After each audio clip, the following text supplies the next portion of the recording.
ಇದು 28 ಕುಂಟೆ ಟಾರ್ ರೋಡಿಗೆ ಅಟ್ಯಾಚ್ ಆಗಿರುವಂಥ ಜಾಗ ನೋಡಿ. ಅಳತೆ ಅದ್ಬಸ್ತಲಾಗಿದೆ. ಪಕ್ಕದವರು ಪರ್ಚೇಸ್ ಮಾಡಿದ್ದಾರೆ, ಅವರು ಅಳತೆ ಅದ್ಬಸ್ ಮಾಡ್ಕೊಂಡವ್ರೆ.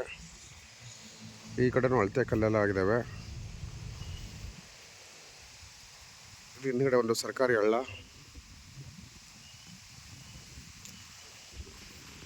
ಇದಕ್ಕಿರುವಂಥ 22 ಕುಂಟೆ ರೆಕ್ಟ್ಯಾಂಗಲ್ ಪೀಸು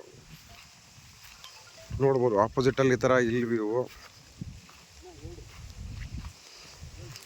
ಇದು ಸ್ಟೇಟ್ ಹೈವೇಗೆ ಅಟ್ಯಾಚ್ ಆಗಿರುವಂಥ ಪ್ರಾಪರ್ಟಿ. ಇದು ಬಂದ್ಬಿಟ್ಟು ಡೆಂಕ್ನಿಕೋಟ ರಿಜಿಸ್ಟ್ರೇಷನ್ನು. ಜಸ್ಟ್ ಇದೊಂದು 3 ಸರ್ವೆ ನಂಬರ್ ಬಿಟ್ಟರೆ ಆ ಕಡೆ ನಮ್ಮ ಕನಕಪುರ ಬಾರ್ಡ್ರು. ಕನಕಪುರದಿಂದ ಇಲ್ಲಿಗೆ 35 ಕಿಲೋಮೀಟ್ರ್ ಆಗುತ್ತೆ. ಸಣ್ಣದಾಗಿ ಫಾರ್ಮ್ ಹೌಸ್ ಮಾಡ್ಕೋತೀನಿ ಅನ್ನೋರಿಗೆ ಮಾಡಿಸೋ ಜಾಗ ಇದು. 22 ಕುಂಟೆ ನೋಡ್ಬೋದು. ಆಪೋಸಿಟಲ್ಲಿ ಒಳ್ಳೆ ಗಾಳಿ ಬೀಸುವಂಥ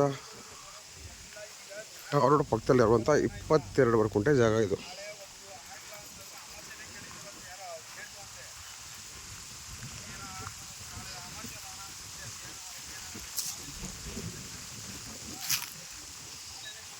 ನಿಮಗೆ ಫ್ರಂಟೇಜ್ ಬಂದ್ಬಿಟ್ಟು 90ರಿಂದ 100 ಅಡಿ ಸಿಗುತ್ತೆ. 90ರಿಂದ 100 ಅಡಿ ಫ್ರಂಟೇಜ್ ಸಿಗುವಂಥ ಈ ಥರ 22 ಕುಂಟೆ ಇಂಟರ್ಸ್ಟೇಟ್ ಹೈವೇ. ಇದು 80 ಅಡಿ ರೋಡು, ಟಾರ್ ಹಾಕಿರೋದು ಮಾತ್ರ 20 ಅಡಿ ಅಷ್ಟೇ. ಇದಕ್ಕೆ ಅಟ್ಯಾಚ್ ಆಗಿರುವಂಥ ಈ ಥರ ಇಲ್ಲಿ ವ್ಯೂ ಫಾರ್ಮ್ ಲ್ಯಾಂಡು 22 ಕುಂಟೆ. ಸೇಫ್ಟಿಗೆ ಏನು ತಲೆ ಕೆಡಿಸ್ಕೊಳ್ಳೋಂಗಿಲ್ಲ. ಸೊ ಈ ಲ್ಯಾಂಡ್ ಬ್ಯಾಕ್ ಸೈಡನ್ನು ಕೂಡ ಈ ಥರ ಇಲ್ಲಿ ಹೋಗುತ್ತದೆ. ಕನಕಪುರ ಬಸ್ ಸ್ಟ್ಯಾಂಡಿಂದ ಇಲ್ಲಿಗೆ 35 ಕಿಲೋಮೀಟ್ರು. ಪಕ್ಕದಲ್ಲಿ ನೋಡ್ಬೋದು ಅವರು ಅಳತೆ ಅದ್ಬಸ್ ಎಲ್ಲ ಮಾಡ್ಕೊಂಡಿದ್ದಾರೆ.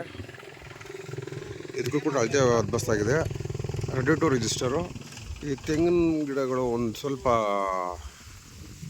ಅವಧಿ ಮುಗಿತಾ ಬರ್ತಾ ಇದೆ. ಫೀಡ್ ಮಾಡಿದ್ರೆ ಇನ್ನೊಂದು 8-10 ವರ್ಷ ಉಳಿಸ್ಕೊಬೋದು. ನೀರಿಗೆ ಏನು ಸಮಸ್ಯೆ ಇಲ್ಲ. ಇಲ್ಲೆಲ್ಲ ನೀರಿಗೆಲ್ಲ 70 ಅಡಿ 80 ಅಡಿಗೆ ನೀರು ಬರುತ್ತೆ. ಡೆಂಕ್ನಿಕೋಟ ರಿಜಿಸ್ಟ್ರೇಷನ್ನು.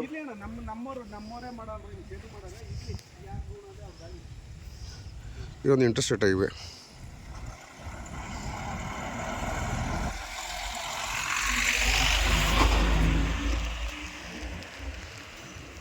$22 ಕುಂಟೆ